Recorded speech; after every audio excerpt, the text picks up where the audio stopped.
কিনো ডাঙৰ কাম কৰিলে 53টা 53টা কিনো কিন্তু এটা গানৰ পৰা আন এটা গানলৈ মাজৰ ডিফাৰেন্স আছিল মাত্ৰ 4 to 6 সেকেন্ড जाएंगे पर किधर है किसे ये खबर कोई समझा नहीं कोई जाना नहीं মই যে লৰিব পাৰিছো মোৰ এইখিনি সৌভাগ্য নাই এইটো তেখেতৰ সাৰ্টিফিকেটখন আৰু খুব গৌৰৱৰ কথা আমাৰ অসমবাসীৰ বাবে অকমান যদি মোক সহাৰি দিয়ে মিডিয়াই বা নিউজ পেপাৰ বিলাকে তেতিয়া মই সুখী হ'ম উপদেশতকৈ আৰ্হি ভাল বুলি যে কয় তো সেইটো অকমান কৰবাত কমি গৈছে বুলি মোৰ ফিল হয় আমাৰ মাজত যে একতা নাই মই নিজে ঠিকে থাকিলে হয় মই নিজে ঠিকে থাকিলে আৰু এই মনোভাৱটো যেতিয়ালৈকে থাকিব তেতিয়ালৈকে কোনো অসমটো গুলি বা গুৱাহাটী গুলি মাৰা পৃথিৱীৰ কোনো সমস্যা সমাধান নহয় আজি মোৰ দৃষ্টিশক্তি নাই কিন্তু মোৰ ভৰি দুখন আছে কিন্তু মই খোজকাঢ়ি গৈছোঁ কাবাৰটো ভৰি দুখন নাই গানে কিয়ানে সুৰৰ খুপানে খুপানে মানুহেতো আৰু যেতিয়া যাব পৃথিৱীৰ পৰা একোতো লৈ নাযায় গতিকে মই এগালমান আক্ষেপ অভিযোগ খং লৈ কিয় যাওঁ মই নিজেই উকিল নিজেই বিচাৰক নিজেই আসামী হৈ পেলাই নিজে এখন আদালত গঢ়াতকৈ মই আৰু 10জনৰ যদি কথা শুনো তে 10জনে মোক কৈছে যে মনোজ বাদ দিয়া যোৱা ঘৰলৈ ঘূৰি যোৱা জিন্দগী এক সফৰ है सुहाना यहाँ कल क्या हो किसने जाना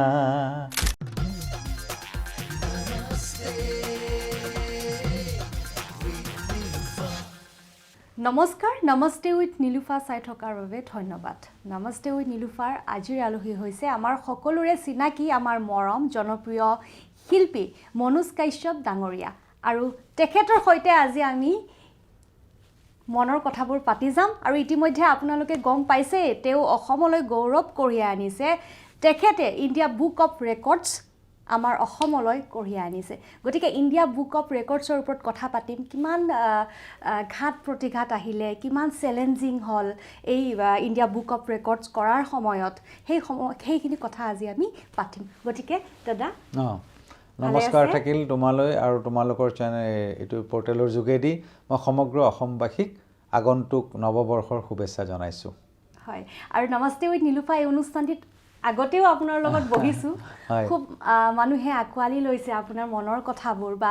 আমাৰ অনুষ্ঠানটিৰ মনৰ কথাবোৰ সকলোৱে মনেৰে শুনিছে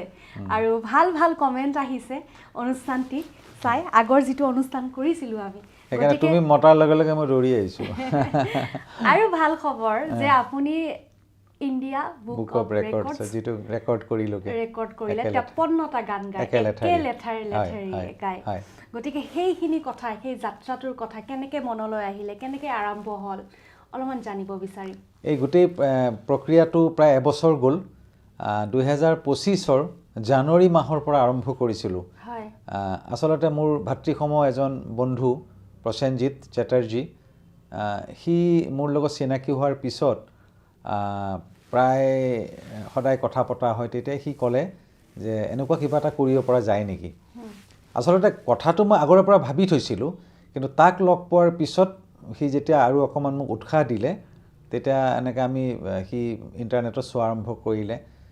গিনিজত গ'ল গিনিজত বহুত কিবা এইবিলাক গিনিজৰ কাৰণে খুব সৰু কথা তো সিহঁতে এইবিলাকত নকৰে সিহঁতে বহুত বিশাল পৰিমাণত কৰে যেনেকৈ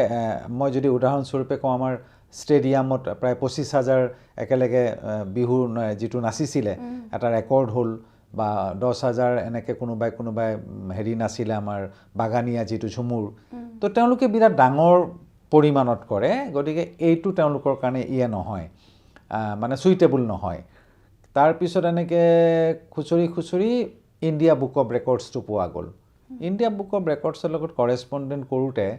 তেওঁলোকে ক'লে আমি চাব লাগিব এইটো কেটেগৰীত মানে বিশেষকৈ মই যিহেতু সম্পূৰ্ণ 100% ব্লাইণ্ড তো এইটো কেটেগৰীত কোনোবাই কৰিছে নাই তাৰপিছত তেওঁলোকে জনালে যে আজিলৈকে ইণ্ডিয়াত 100% ব্লাইণ্ড কোনো ব্যক্তিয়ে কিশোৰ কুমাৰৰ গান এনেকৈ গাবলৈ এটেম্প কৰা নাই ফাৰ্ষ্ট টাইম একেলেঠাৰিয়ে আছে কোনোবা চকু থকা ব্যক্তিয়ে বেছিকৈ গাইছে কোনোবা 24 ঘণ্টা নন ষ্টপ গাইছে কোনোবা 48 ঘণ্টা গাইছে এনেকুৱা ৰেকৰ্ডো আছে তো মোৰ কেটেগৰীটোত তাৰপিছত এটা টেকনিকেল কুৱেশ্যন আহিল যে মই গানকেইটা কেনেকৈ গাম, মিউজিচিয়ানৰ লগত গাম নে ট্ৰেকত গাম। তেতিয়া মই ক'লোঁ যদি এইটো নন ষ্টপ কেটেগৰী হয় তেতিয়াহ'লে মিউজিচিয়ানেতো সময় ল'ব, এটা গানৰ পিছত আন এটা গাবলৈ সময় ল'ব, তো এইটোতো ৰেকৰ্ড হৈ নাথাকিলগৈ, তো মই সময় পাই যাম ৰিমেম্বাৰ কৰিবলৈ। কিয় টেকনিকেল ডিফিকাল্টিজ আহিল। তেতিয়া তেওঁলোকে ক'লে you go' ahead and you can sing all, প্ৰথমতে 50টা গানৰ আছিলে, এই 50টা গান আপুনি ট্ৰেকত গাব, কাৰাওকে ট্ৰেকবিলাক যে থাকে কালেক্ট কৰি পেলাই। কিবা কিবি কপিৰাইটৰ প্ৰব্লেম আছে, কিবা আছে, তেওঁলোকে জনালে ৰেকৰ্ড যেতিয়া কৰিব যাম আমি সেইটো কপিৰাইটত নপৰে, যিহেতু আপুনি এইটো কোনো পইচা ইনকাম কৰিবলৈ কৰা নাই, তো সেইটো ক্লিয়াৰিফাই তেওঁলোকে দিব। তাৰপিছত আহি গ'ল স্পনচৰাৰৰ কথা। মই কৃতজ্ঞ NRL আৰু SBI, অকণমান মোক অৰিয়েণ্টেও হেল্প কৰিছে, আৰু বহুতো বিভিন্নজন জ্যেষ্ঠজনে মোক সহায় কৰিছে মানিটেৰী ছাইডৰ পৰা, সকলোলৈ মই কৃতজ্ঞতা জনাইছোঁ। এনেকৈ গৈ গৈ গৈ অৱশেষত ঠিক হ'ল। বহুতো ঘাত প্ৰতিঘাতৰ মাজেৰে অসমৰ চিটুৱেশ্যন লৈ, তাৰ মাজতে আকৌ যিহেতু জুবিনৰ ইনচিডেণ্টটো হৈ গ'ল, তেতিয়া মই ডিচাইড কৰিলোঁ জুবিনে যিহেতু 53 বছৰ জীয়াই আছিলে, মই 53টা গান গাম। প্ৰথমে 50টা আছিলে। মই মোৰ মনৰ কথাটো মই ইমেইল কৰি মোৰ বন্ধুজনে জনালে যে instead of 50 he want to dedicate this program to Zubeen Garg, আৰু জুবিনৰ নামত ডেডিকেট কৰিম। তো এইটো সম্ভৱ হয় নে নহয়? তেওঁলোকে ক'লে সম্ভৱ হয়, কাৰণ জুবিন অলৰেডি এটা ৱৰ্ল্ড ফিগাৰ আজিৰ ডেটত। তো তেওঁলোকে ক'লে ইউ গ' এহেড, আপুনি 53টা গানৰ লিষ্টখন আমালৈ পঠাই দিয়ক। তো মই বাছি বাছি বাছি বাছি পঠালোঁ, আৰু অৱশেষত তেওঁলোকে ক'লে যে আপুনি 3 ডিচেম্বৰ ৱৰ্ল্ড ডিজেবিলিটি ডে, সেইদিনাখন আপুনি হেৰি কৰক, কৰিলে আপোনাৰ কাৰণে ভাল হ'ব। সেইমতে ডিচাইড কৰা গ'ল। এডজুডিকেটৰ আহিল, এডজুডিকেটৰ আহি পেলাই সন্মুখত বহিল। তাৰমানে গোটেই মই লিৰিক্সবিলাক ঠিকমতে গাইছোঁ নে চেক কৰিব, গোটেইখিনি 53টা গান তেওঁৰ সন্মুখত ভুল হ'ব নোৱাৰে। ইফাল সিফাল অকণমান হ'লে তেওঁলোকে কৈছে যে আপুনি এইটো টেনশ্যন নল'ব, কেতিয়াবা ভাল ভাল মানুহৰো ভুল হৈ যায়, যদি অলপ ইফাল সিফাল হয় টেনশ্যন নল'ব।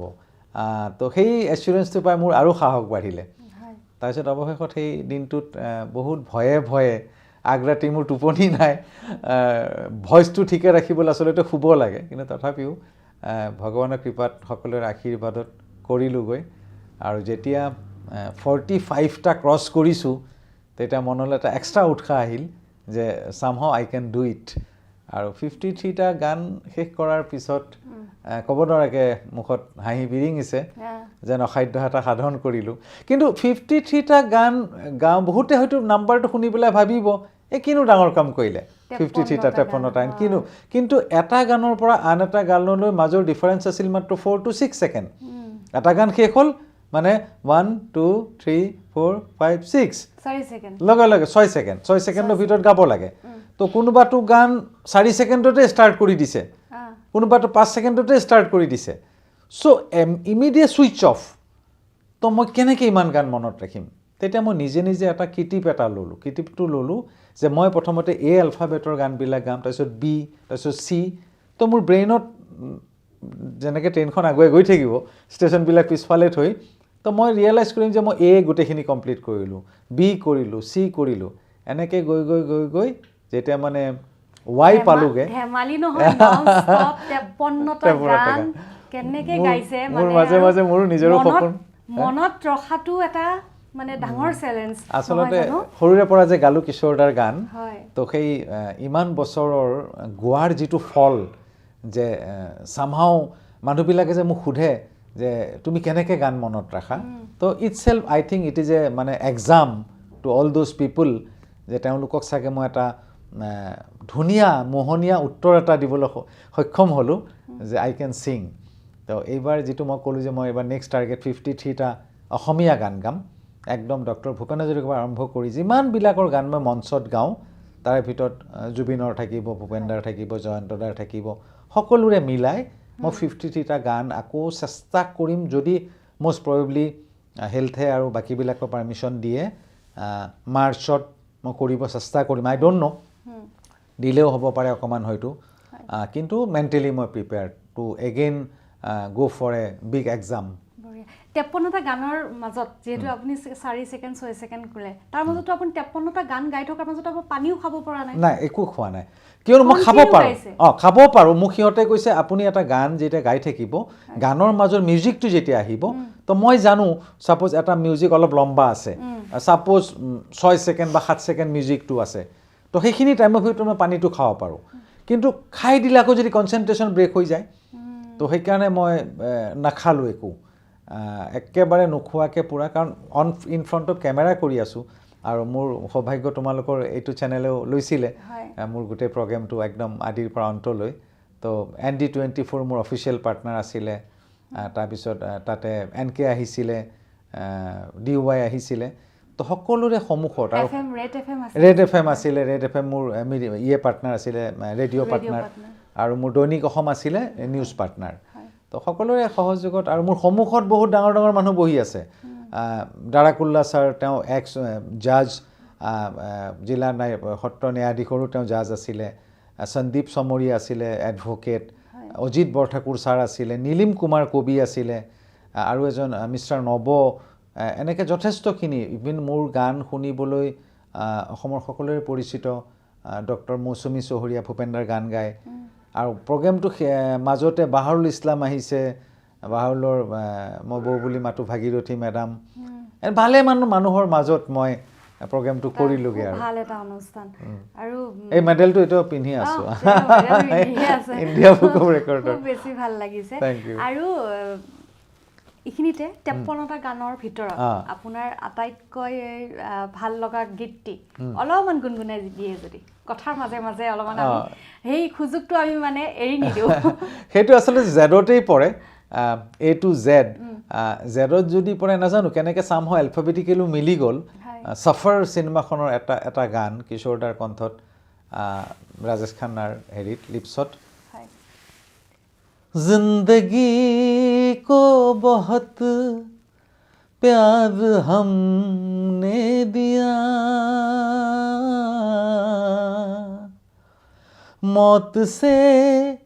भी मोहब्बत निभाएंगे हम रोते रोते ज़माने में आए मगर हंसते हंसते ज़माने से जाएंगे हम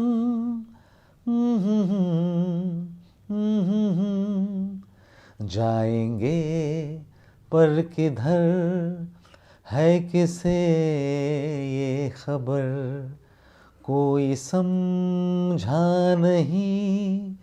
कोई जाना नहीं जिंदगी का सफ़र है ये कैसा सफ़र कोई समझा नहीं कोई जाना नहीं थैंक यू बहुत ভাল লাগিলে এতিয়া আৰু এটা কথা হয় বিভিন্ন সময়ত হয় আপুনি ইণ্ডিয়া বুকছ অফ ৰেকৰ্ড কৰিছে এইবাৰ প্ৰথম এইটো প্ৰথম খুব প্ৰথমবাৰ কৰিছে আৰু আপুনি নিজৰ বাবে কৰা নাই আপুনি জুবিন দাক ডেডিকেট কৰিছে লগতে আৰু এটা কথা জুবিন দাই কিশোৰ কুমাৰৰ গান খুব বেছি ভাল পাইছিলে গোটেই চাইছে জুবিন দাই কি ভাল পায় তেওঁ ডেডিকেট কৰি আপুনি ইণ্ডিয়া বুক অফ ৰেকৰ্ডছ কৰিছে ইভিন জুবিনে এটা এলবামত ভালে কেইটামান গান গাইছিলে কিশোৰ দাৰ শ্ৰদ্ধাঞ্জলি এটা এলবামত সি গাইছিলে তাতে ছুকৰ মেৰে মন কো তাৰপিছত কি আছিলে চিংগাৰী এনেকুৱা ভালে কেইটামান গান মই এই 53টা গানৰ ভিতৰত ৰাখিছিলোঁ কিন্তু যেহেতু নন ষ্টপ এটা মই মাজত কথা ক'ব নোৱাৰোঁ তো মই ইণ্ডিকেট কৰিব পৰা নাই যে এইটো অলৰেডি জুবিনে গাইছিলে কিন্তু যোনে যোনে শুনিছে অলৰেডি ইউটিউবতো উপলব্ধ হয় কোনকেইটা সেই গোটেইকেইটা গান মই আজিৰ ডেটতো মঞ্চত সুবিধা পালে গাওঁ সেইটো one kind of dedicated to Zubeen যে জুবিনে এইকেইটা গান কিশোৰ দাৰ গাই থৈছে বহুত কেইটা গান গাই থৈছে কিশোৰ দাৰ তো ইমানখিনি আপুনি ভাবি চিন্তি তেনেকৈ জুবিন দাক ডেডিকেট কৰি লগতে ফাৰ্ষ্ট টাইম এটা India books of record non stop আপুনি 53টা গান গাইছে ইমানখিনি মানে অসমৰ কাৰণে এটা গৌৰৱৰ কথা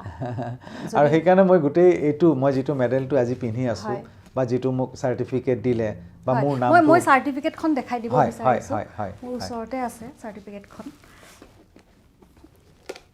মই যে লাৰিব পাৰিছো মোৰ এইখিনি সৌভাগ্য নাই এইটো তেখেতৰ চাৰ্টিফিকেটখন আৰু খুব গৌৰৱৰ কথা আমাৰ অসমবাসীৰ বাবে ইণ্ডিয়া বুকছ অফ ৰেকৰ্ডছ তেওঁ গঢ়িছে কেৱল অসমৰ বাবে নহয় জানো আৰু খুব বেছি এটা গৌৰৱৰ বিষয় কিন্তু তেনে ক্ষেত্ৰত ক'বাত নহয় ক'বাত আপোনাৰ অনুভৱ হয় নেকি যে যিমানখিনি পাব্লিচিটি হ'ব লাগিছিলে সিমানখিনি হ'ল নে নহ'ল আপোনাৰ মতে আচলতে এই ৰেকৰ্ডটো কৰাৰ পিছত মই যেটো ভাবিছিলোঁ যে actually this is a inspiration for all those বহুত সিঙ্গাৰ আছে নহয় অসমত দিব্যাংগ ব্যক্তি বহুতক মই পাৰ্সোনালিও জানো সো তেওঁলোকে এটা সাহস পাব যে মনোজ দাই যদি 53 নো ডাউট এটো হিন্দী সকলে হিন্দী নাগায় বাৰু কিন্তু এটা ইনস্পিৰেশনৰ কবাত পাব যে মনোজ দাই যদি পাৰে আমি কিয় নোৱাৰিম বা কোনোবা এটাই হয়তো ননস্টপ 10টা গাবলৈ এটা উৎসাহ পাব হ্যাঁ মঞ্চত যদি গান গায় সো সেইকাৰণে 53 নাম্বাৰ হয়তো কোনোবাই গাব নোৱাৰিব পাৰে কিন্তু কথাটো হ'ল মই এটোৱে ভাবো যে ডেডিকেশন ডিসিপ্লিন আৰু যদি মনত সাহস থাকে কাৰেজ থাকে তো এভৰিথিং ইজ পসিবল কিন্তু মই ভাবো যে মই এই গোটেই প্ৰাইজটোৱে মই ডেডিকেট কৰিছো যেহেতু অসমৰ হাৱা পানী খাই ডাঙৰ হৈছিলো বা এটো অসমৰ হাৱা পানী খাই আছো গতিকে এই প্ৰাইজটো আজিৰ ডেটত এজন অসমীয়া হিচাপে এটো অসমৰ এটা কৃতিত্ব নট ইন্ডিভিজুৱেল মনোজ কাশ্যপৰ গতিকে এটো আজিও মই প্ৰাউডলি কওঁ যে এই গোটেই মোৰ যেটো মই ক্ৰেডিট দিলে ইণ্ডিয়া বুক অফ ৰেকৰ্ডছে it goes to people of Assam আৰু যিবিলাকে মোৰ পৰা অলপ ইনস্পিৰেশন ল'ব পাৰে লক আৰু সেকেন্ড কথা পাব্লিসিটি মিডিয়াই যথেষ্টখিনি কৰিছে বাট যদি আৰু অলপ চাই বা কোনোবাই যদি মোক মাতে বা মোৰ মনৰ ভাৱ জানিবলৈ চেষ্টা কৰে ডেফিনেটলি মই যাম আই যেনেকৈ তোমালোকে মাতিছা কিন্তু আৰু অকণো মই হিপক্ৰেসি নকৰাকে কৈছো আৰু অকমান যদি মোক সহাৰি দিয়ে মিডিয়াই বা নিউজ পেপাৰ বিলাকে তেতিয়া মই সুখী হ'ম মানে যিমানখিনি প্ৰচাৰ হ'ব লাগিছিলে সিমানখিনি প্ৰচাৰ হোৱা নাই কিন্তু মানুহে গম পাইছে মোৰ মনত সেইটো আক্ষেপ নাই অভিমান নাই মানে যেটো সময়ত আমাৰ নিউজ চেনেলবোৰে ধৰক কোনজন ইউটিউবাৰে কি কৰিছে কোনজন ইউটিউবাৰে কোড পিকনিক কৰিব গৈছে কোড পাৰ্টি কৰিছে কোনে কি কিনিলে গুটেখিনি আমি একদম হাইলাইট কৰি আমি তো নিউজ শুনিয়ে থাকো পায়ে থাকো গতিকে তাৰ মাজত হয়তো সংক্ষেপতে যদি মোৰ কথাটো কয় তেতিয়া হলে এটা মানে কি যেহেতু এটা মোৰ নিচিনা ব্যক্তি এজনে এনেকুৱা এটা কাম কৰিলো মইতো অসাধ্য বুলিয়ে কওঁ তো মই এটোৱে বিচাৰিছো যে ইয়াৰ ফলতটো মোক একো বিচৰা নাই মই কিন্তু কালিলৈ মই আৰু এই যে 53টা অসমীয়া গান বুলি কৈছো মনত এটা সংকল্প লৈছো যে কবাত যদি মই অলপ হাইলাইটেড হওঁ বা কোনোবাই যদি মোক সুধে যে what is your next plan next program তেতিয়া মই ক'ব ভাল পাম আৰু সেকেন্ড কথা সেইখিনিয়ে বিচাৰো যে অকমান হাইলাইট কৰক মই কিমান ভাল গাইছো কিমান কষ্ট কৰিছো হেতু পিছৰ কথা কিন্তু মই আগুৱাই যাবলৈ আৰু অলপ সাহস পাম যদি সকলোৱে মোক অকমান সহাৰি জনায় হেতুৱে মোৰ ক'বলগীয়া কবাত নহয় হোৱাত আপুনি ভাবে নেকি যে বৰ্তমান সময়ত আমি ইতিবাচক কথাবোৰ আমি প্ৰকাশ কৰিবলৈ আমি টান পাওঁ বা প্ৰকাশ নকৰো আপুনি অনুভৱ কৰেনে আসলতে এইটোত যদি মানে ডাইৰেক্টলি এনসাৰটো এনেকৈ দিয়া যায় যে আৰু হেতুৱে আই থিংক দ্য ফ্যাক্ট যে মানুহ দৈনন্দিন জীৱনৰ নিজৰ সমস্যাবিলাক লৈ ইমান ভাৰাক্ৰান্ত যেটো সমস্যা ফেস কৰে তাৰ পিছত মানে বাকিবোৰ সামাজিক দায়িত্ব বা কৰ্তব্য কবাত ধোঁৱাচাঙত উঠি থাকেগে আজিৰ ডেটত জিয়াই থকাটো এটা প্ৰধান সমস্যা হ্যাঁ বয় বস্তুৰ চৰা দাম স্বাস্থ্য পাতিৰ সমস্যা তাৰ পিছত গোটেই গ্লোবেল ওয়াৰ্মিং আমি গুৱাহাটীত বাস কৰোঁ গুৱাহাটীত আজাক বৰষুণ আহিলে কেনেকুৱা পানী হয় এতিয়া ঠাণ্ডা দিন মানুহে পাহৰি আছে কিন্তু এই ঠাণ্ডা দিনৰ পিছত আকৌ যেতিয়া গৰম দিন আহিব আকৌ এই সমস্যাবিলাক আমি দেখা দেখি আকৌ ফেস কৰিব লাগিব সো মই ভাবো যে দৈনন্দিন জীৱনৰ সমস্যাবিলাকৰ কাৰণে মানুহে শুনা ঠিকে শুনে কিন্তু ভাবে বেলেগে কৰিব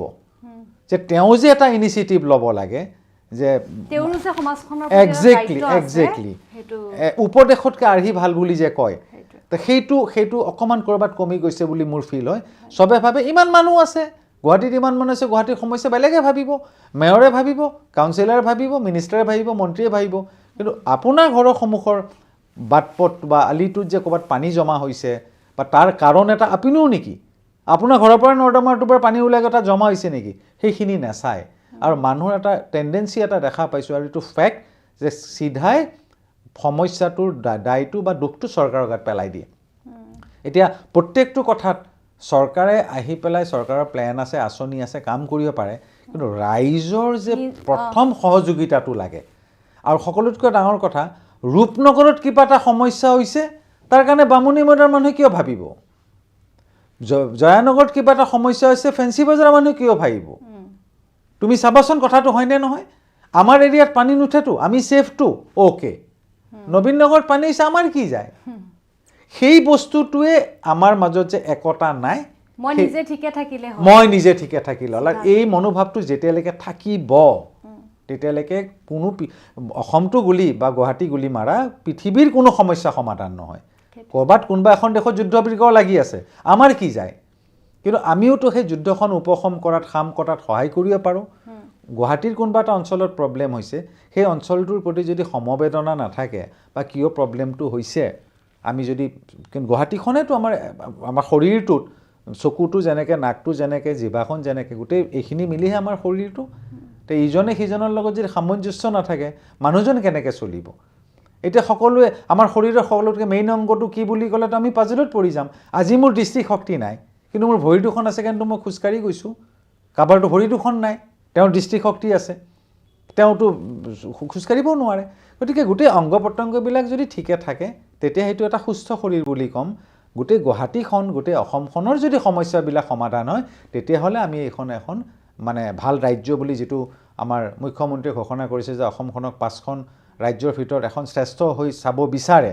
আমিও বিচাৰোঁ কিন্তু তাৰ কাৰণে যে আমাৰ কৰণীয় আছে ৰাইজৰ কৰণীয় আছে সেইখিনি ৰাইজে ক'ৰবাত মানে এৰাই চলিছে আৰু এৰাই চলিলে চৰকাৰে একো অকলে কৰিব নোৱাৰে খেতিয়কে যদি খেতি নকৰে চৰকাৰে আঁচনি দিছে তে খেতিয়কে খেতি নকৰিলে ধানটো পথাৰত নিজে নিজে হ'ব নেকি নহয় গতিকে এই কথাখিনি যদি ৰাইজে বুজি পায় মইতো সৰু মানুহ এটা মোৰ অন্তৰৰ উপলব্ধিখিনি তুমি সোধাৰ কাৰণে মই ক'লোঁ মইতো হাতে কামে গৈ লাগিব নোৱাৰোঁ বাট চামক ক'ৰবাত ফিল হয় মানুহে নিজৰ দায়িত্ব আৰু কৰ্তব্যটো অকণমান ক'ৰবাত আওকাণ কৰিছে বা অৱহেলা কৰিছে আৰু তাৰ ফলটো নিজে নিজেই ভুগিছে তাৰপিছতো কিন্তু মানুহৰ জ্ঞানটো অহা নাই যে গুৱাহাটীৰ সমস্যা মানে আমাৰ সমস্যা যে গুৱাহাটীত পানী হোৱা মানে মই ক'ৰবাত যাব লাগে মই ফচি যাব পাৰোঁ ক'ৰবাত গৈ পেলাই কেইদিনমান আগতে মোৰ এনেকুৱা অৱস্থা হৈছে মই আহি আছোঁ মিৰ্জাৰ পৰা আৰু বৰষুণ দিলে মই যিটো চিটুৱেশ্যনত মোক এটা ৰিক্সাৱালাই পাৰ কৰাই লৈ গৈছে মানে কঁকাললৈকে পানী তো মই যদি কেনেবাকৈ ৰিক্সাখন নাহে মই সেই পানীৰ মাজত মই ঘৰ গৈ নাপালোঁ হয় আৰু সেইদিনাখনে এই ডাঙৰকৈ ভূমিকম্পটো আহিছে বৰষুণৰ ঠিক শেষ হোৱাৰ লগে লগে তো মই সেইদিনাখন মানে মই নিশ্চিত মৃত্যুৰ মুখৰ পৰা বাচিছোঁ আৰু সেইদিনাখন ৰিয়েলাইজ কৰিছোঁ যে গুৱাহাটীত পানী হ'লে মানুহৰ কি অৱস্থা হয় মই মানে চকুৰ আগত সেইদিনা এনেকুৱা এটা ফিল হৈছে যে মই ঘৰ গৈ নাপাম চাগে এই পানী ভাঙি যাব লাগিব এতিয়া পানী ভাঙি যোৱাৰ পিছত তলত ক'ত বৈদ্যুতিক তাঁৰ এডাল পৰি আছে বা ক'ত গাঁত এটা আছে মই কেনেকৈ মই নিজে সাৱধান হ'ব লাগিব আৰু নিজৰ দায়িত্বটো যদি পালন কৰে তেতিয়াহ'লে মই ভাবিম যে আমাৰ সমাজৰ বহুত সমস্যা নাইকিয়া হ'ব হয় এতিয়া মনোজ দা আপুনি জুবিন দাক যিহেতু ডেডিকেট কৰি 53টা গান গাইছে তেওঁকতো আপুনি লগো পাইছিলে সেইখিনি কথা অলপমান মই শুনিব বিচাৰিছোঁ জুবিনক মই বম্বেতে লগ পাইছিলোঁ সুশৰীৰে আৰু মই কৈছোঁ আগতো জুবিনক মই লগ পাইছিলোঁ অসমৰে এজন সকলোৰে চিনাকি সংগীত পৰিচালক জয়ন্ত পাঠকৰ ঘৰত লগ পাইছিলোঁ আৰু ইনষ্টেণ্টলি এটা ফ্ৰেণ্ডশ্বিপ বুলি যে কয় ইনষ্টেণ্টলি ফ্ৰেণ্ডশ্বিপ হৈ গ'ল আৰু সি সেইদিনাখনেই কৈছিলে যে মোক সি নাম কাঢ়ি মাতিব যদিও মই তাতকৈ 6 বছৰ ডাঙৰ তো সি কৈছিলে যে মই তোমাক এই দাদা চাদা নকওঁ দেই নাম কাঢ়ি মাতিম মই বোলো ন' প্ৰব্লেম একো নাই কিছুমান মানুহক যে একদম লগে লগে ইনষ্টেণ্টলি ভাল লাগি যায় চামহাও আমাৰ বিৰাট ধুনীয়া ফ্ৰেণ্ডশ্বিপ এটা আছিলে বম্বেত বহুত সময় তাক পালোঁ তেতিয়া মই চাকৰি কৰোঁ তাৰপিছত এতিয়া বম্বেত গীত ষ্টুডিঅ'টো খুলিছে যতীন শৰ্মা মাইনাই তো গীতত এটা আড্ডা বহে তাৰপিছত মই তেতিয়া আন্ধেৰি ৱেষ্টত থাকোঁ তেওঁ মোক চবে ক'লে ষ্টুডিঅ'ৰ ওচৰলৈ আহা মই ষ্টুডিঅ'ৰ ওচৰলৈ গ'লোঁ এখন অসমীয়া গাঁও হৈছিলে তাত বহুত মানুহ আমি ওচৰা ওচৰিকৈ আছিলোঁ মই কাৰ কথা ক'ম জুবিন আছিলে তাৰপিছত যতীন শৰ্মাৰ মিছেছ ৰূপজ্যোতি ধ্ৰুৱদা শাশ্বতী পৰিণীতা তাৰপিছত দুদুল আছিলে নৱ পাৰ্থ ঋতু পৱন ৰসাইলী অৱনী তাঁতী উৎপল শৰ্মা, এটা গাঁও, এখন গাঁও আছিলে। তো সেই সময়বিলাক মনত পৰে আৰু এনেকৈ তাক হেৰাম বুলি ভবা নাছিলোঁ। সেইকাৰণে মই অন্তৰৰ পৰা ভাবিছিলোঁ সকলোৱেতো নিজৰ নিজৰ ধৰণে জুবিনক শ্ৰদ্ধাঞ্জলি জনালে, মই কি কৰিম? তেতিয়া মই ভাবিলোঁ যে আই উইল ট্ৰাই, অকণমান টাফ হ'ব। আৰু অলপ ভয় সোমাইছিল মনত যেতিয়া মই গান গোৱাৰ আগদিনাখন চবকেতো মই কৈয়ে দিলোঁ যে এইটো জুবিনক লৈ ডেডিকেট কৰিছোঁ, কিন্তু কথাটো হ'ল ইমান পইচা পাতি ইনভলভ হৈ আছে, ইমান মানুহ সন্মুখত বহিব, যদি মই ক'ৰবাত গানটো পাহৰি যাওঁ, ভয় সোমাইছিলে মনত। কিন্তু চামহাও সেইটো উৰাই দিলোঁ, নাই নাই, মই যদি ভয় কৰি থাকোঁ মেবি মই গন্তব্যস্থান গৈ নাপাম। তো নাজানো, হয়তো তাৰো ক'ৰবাত ওপৰৰ পৰা এটা আশীৰ্বাদ আছে যে কৰিব পাৰিব মনোজে, আৰু জ্যেষ্ঠজনৰ আশীৰ্বাদ এনেকৈ লৈ কৰিলোঁগৈ। আৰু কৰাৰ পিছতে এটা স্বস্তিৰ নিশ্বাস লৈছোঁ যে কৰিলোঁগৈ। তো সেইকাৰণে মই তেতিয়াও কৈছিলোঁ যে মই এইটো জুবিনলৈ ডেডিকেট কৰিছোঁ। মোৰ মনত এটা এনেকুৱা এটা ফিল হৈছে যে ই য'তেই আছে, যে জুবিন তোমাৰ কাৰণে মই কিবা এটা চেষ্টা কৰিলোঁ, য'ত আছা তাৰ পৰাই আশীৰ্বাদ দিবা। যিমান দিন গান গাই আছোঁ, যে ডেফিনেটলি তাৰ গান এতিয়া মই গাওঁ। আগতে মই মঞ্চত গোৱা নাছিলোঁ, কিন্তু সি নোহোৱাৰ পিছত যেনেকৈ অসমৰ ৰাইজে আজি তাৰ গানবিলাকৰ লিৰিকেল ভেলুটো, কম্প'জিশ্যন, সময়তকৈ আগবঢ়া মিউজিক, এই গোটেইখিনি যে নতুনকৈ এটা বিশ্লেষণ কৰিছে, ইভিন মই ৱাণ্ডাৰ যে ইমান হাজাৰ গান গাই গ'ল দিনে ৰাতি কাম কৰি, এতিয়া সি নোহোৱা হোৱাৰ পিছত মানুহবিলাকে বুজিছে যে সিও কিমান এটা অসাধ্য সাধন কৰি গ'ল। আৰু সেইকাৰণে চবে একমুখে স্বীকাৰ কৰিছে যে দ্বিতীয় এজন জুবিন চাগে নহয়। এইটো এটা অসম্ভৱ কথা, ইমান কম সময়ৰ ভিতৰত ইমান গান, ইমানটা ভাষাত। সেইকাৰণে আজি বিশ্বই স্বীকাৰ কৰি ল'ব বাধ্য হৈছে যে এটা ভগৱানৰ অংশৰ দৰে আছিলে, খুব কম সময়ৰ ভাৱে আহিলে, কম সময়ত, যেনেকৈ আমাক ৰাণা দাই, জয়ন্ত দাই কম সময়ত এৰি থৈ গুচি গ'ল, সিও কম সময়তে গ'ল। বহুত দিব পাৰিলে হয় যদি থাকিলে হয়, কিন্তু যিকণ দি গ'ল সেইখিনি ইনাফ। আই থিংক প্ৰজন্মৰ পিছত প্ৰজন্ম তাৰ গান চৰ্চা হৈ থাকিব, সি সদায় মানুহৰ মনত, হৃদয়ত জীয়াই থাকিব। ঠিক আছে, এটা জুবিনদাৰ গান শুনি লওঁ তেতিয়াহ'লে। জুবিনৰতো বহুত গানেই মই গাওঁ, বহুতো নেগাওঁ। মই এতিয়া লাহে লাহে উঠাবলৈ চেষ্টা কৰি আছোঁ, আৰু জুবিনৰ গান গোৱাটো ইমান ইজি নহয়, তথাপিও মই ভাল লগা এটা গীত। গানে কি আনে সুৰৰ সোপানে সোপানে, গানে কি খানে ডাৱৰৰ কানে কানে, ৰামধেনুৰ শিতানে শিতানে, সুৰৰ সোপানে সোপানে, গানে কি আনে সুৰৰ সোপানে সোপানে। Thank U. আৰু শেষলৈকে আহি পালোঁ আমি অনুষ্ঠানটিৰ। এতিয়া আৰু অলপমান কথা মনোজ দা, ইয়াৰ আগৰ অনুষ্ঠানটোত আমি পাতিছিলোঁ, যিহেতু আপুনি দুটা চকুৰে নেদেখাৰ পাছতো খুব সাহসেৰে ইমান নিজকে আগুৱাই লৈ গৈ আছে। আপুনিয়ে কয় যে ৰাতিপুৱা আৰম্ভ হোৱাৰ লগে লগে এতিয়া নতুন নতুন বস্তুবিলাক আপুনি ভাবিবলৈ লয়, ঠিক তেনেকৈ ঘৰখনলৈ আপোনাৰ উভতি যাবলৈ মন নাযায় নেকি? যায়, ডেফিনেটলি যাম। মই আগতেও কৈছোঁ, এতিয়াও আজিও কওঁ এইটো অনুষ্ঠানৰ জৰিয়তে, কাৰো প্ৰতি মোৰ আক্ষেপ অভিমান নাই। আৰু মই এটা বস্তু ৰিয়েলাইজ কৰিছোঁ কেইদিনমানৰ পৰা, যে মানুহেতো আৰু যেতিয়া যাব পৃথিৱীৰ পৰা একোতো লৈ নাযায়, গতিকে মই এগালমান আক্ষেপ অভিযোগ খং লৈ কিয় যাওঁ। গতিকে এটা নিউ কাইণ্ড অফ ফিল'চফি কেইদিনমানৰ পৰা মোৰ মনত খেলি আছে, যে মাফ কৰি দিয়া, ক্ষমা কৰি দিয়া, কোনোবাই কিবা তোমাক মনত আঘাত দিছে বা দুখ দিছে, চ' তেওঁলোকক ক্ষমা কৰি দিয়া। আৰু মই ৰিয়েলি ফিল কৰিছোঁ যে এই বস্তুটো যদি মই দিব পাৰোঁ, তো চামহাও মই নিজকে নিজে পিউৰিফাই কৰিম নেকি। আৰু এটা কথা যিটো সকলোতকৈ মষ্ট ইম্পৰ্টেণ্ট, যে মই যিটো ভাবিছোঁ মোৰ ভবাৰ ধৰণটোত কিজানি মই শুদ্ধ নহ'বও পাৰোঁ। তো মই নিজেই উকিল, নিজেই বিচাৰক, নিজে আসামী হৈ পেলাই নিজে এখন আদালত গঢ়াতকৈ মই আৰু 10জনৰ যদি কথা শুনো তে 10জনে মোক কৈছে যে মনোজ বাদ দিয়া, যোৱা ঘৰলৈ ঘূৰি যোৱা, কিবা মান অভিমান আছে সেইটো আলোচনাৰ মাজেৰে যদি চব সম্ভৱ তেতিয়াহ'লে আলোচনা কৰি সেইটো মীমাংসা কৰা। কিন্তু মই এই কষ্টৰ দিনকেইটা যিসকল মোৰ লগত লাগি আছে ছাৰ দৰে তেওঁলোকক মই জীৱনত এৰিব নোৱাৰিম, সেইটো কথা মুক্ত কণ্ঠে মই স্বীকাৰ কৰোঁ। তেওঁলোকক সদায় মোৰ লগত থাকিব, নাম লৈ নকলেও যিসকল শুভাকাংক্ষী বন্ধু বান্ধৱ বা মোৰ লগত যিসকল ছাৰ দৰে লাগি আছে তেওঁলোকক লগত লৈহে মই আকৌ নতুনকৈ মোৰ পৃথিৱীখন গঢ়িবলৈ চেষ্টা কৰিম। কিন্তু আজি আকৌ কৈছোঁ, তুমি কুৱেশ্যনটো সোধাৰ কাৰণে তুমি বহুত এস্থেটিকলি সুধিছা, তাৰ কাৰণে ধন্যবাদ। কাৰো প্ৰতি মোৰ একো অভিযোগ অভিমান একো নাই। মোৰো যদি ক'ৰবাত কিবা ভুল হৈছে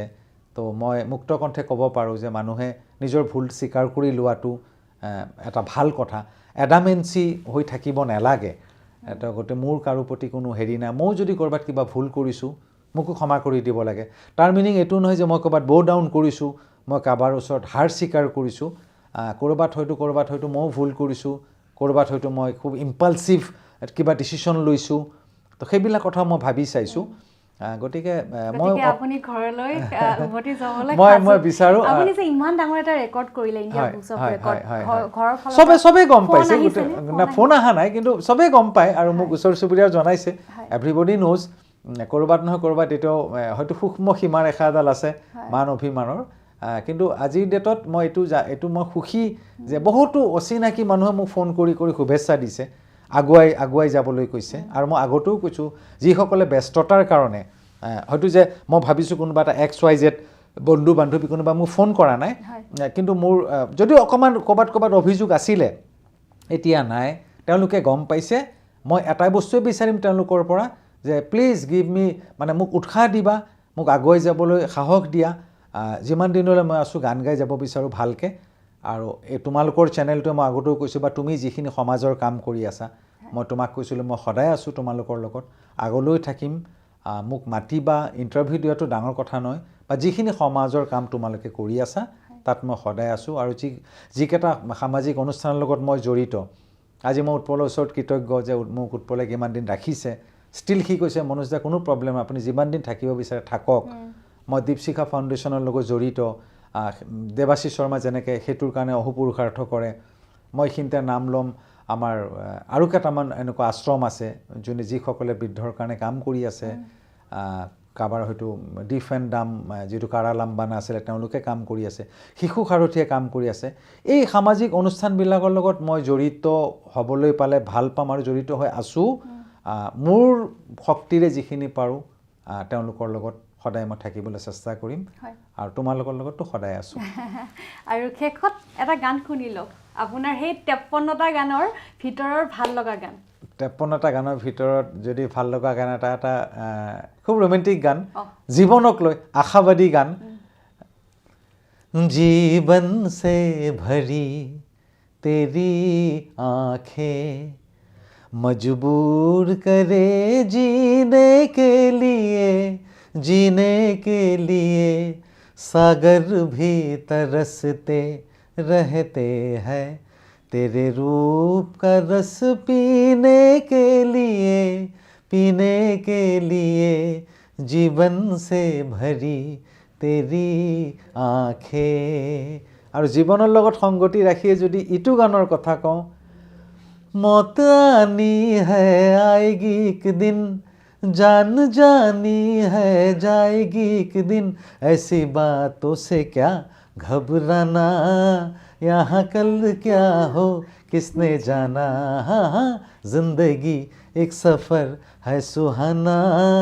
यहाँ कल क्या हो किसने जाना। মই আকৌ এবাৰ শেষত তোমাক ধন্যবাদ দিম, ৰাজাক ধন্যবাদ দিছোঁ, আৰু মোৰ লগত সদায় মোৰ লগত ছাঁটোৰ দৰে থাকি মোক সকলো কামত সহযোগ কৰা ফুলকণক ধন্যবাদ দিম। মোক সকলো ক্ষেত্ৰতে সহায় কৰা প্ৰসেনজিৎ, বিজু খান, চহৰীয়া দা, দীপেন, পিকু, যিমানবিলাক আছে সকলোৱে নাম লোৱাটো সম্ভৱ নহয়, কিন্তু সকলোকে মই ধন্যবাদ জনাইছোঁ। আপোনালোক সদায় মোৰ লগত থাকিব, এইদৰে আগুৱাই যাবলৈ মোক উৎসাহ দিব একদম আৰু শেষত পুনৰবাৰ শুভকামনা পুনৰবাৰ মই অসমৰ ৰাইজক কঢ়িয়াই অনাৰ বাবে তোমালোকৰ এইখিনি মোক মাতি অনাৰ কাৰণে ধন্যবাদ আৰু অসমৰ ৰাইজক আকৌ এবাৰ মই অন্তৰৰ পৰা মই নতুন বছৰৰ হিয়া ভৰা ওলগ যাচিছোঁ আপোনাকো নতুন বছৰৰ শুভকামনা যাচি আজিৰ নমস্তে উইথ নীলুফাৰ এই অনুষ্ঠানটিৰ পৰা এই খণ্ডটিৰ পৰা বিদায় লৈছোঁ ধন্যবাদ নমস্কাৰ